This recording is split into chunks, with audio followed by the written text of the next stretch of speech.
ቪዲዮ እስከ መጨረሻው እዩት።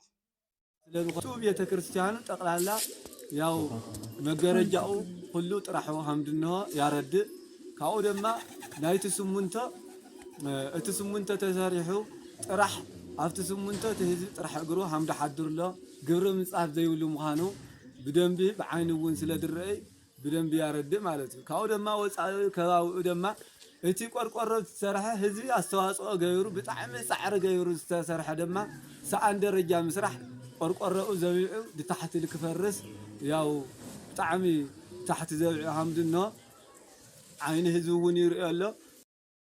ይህ ቤተ ክርስቲያን እንግዲህ አቡነ ገብረ መንፈስ ቅዱስ ቤተ ክርስቲያን ነው። የሚገኝ ገጠር ላይ ነው።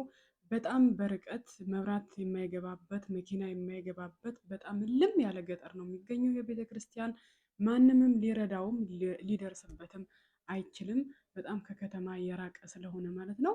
እህት ወንድሞቼ ሁላችሁም ሶሻል ሚዲያ የምትጠቀሙ ወይም ቻሌንጅ አድርገን እንደምንም አድርገን ይሄ ቤተክርስቲያን እባካችሁ እናስጨርሰው።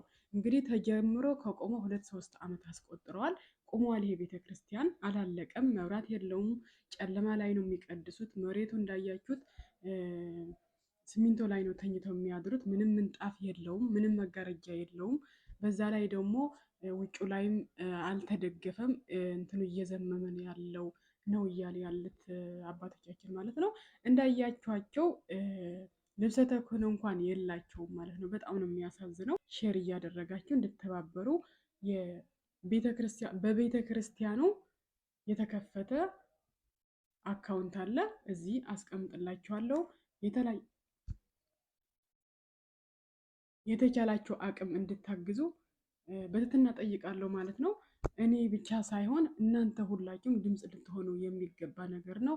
የማንም አይደለም፣ የሁሉም ነው ቤተክርስቲያን ማለት ነው። እባካችሁ የቤተክርስቲያን እናስጨርስላቸው። እነዚህ አባቶች በጣም ያሳዝናሉ እንደምታዩዋቸው ማለት ነው።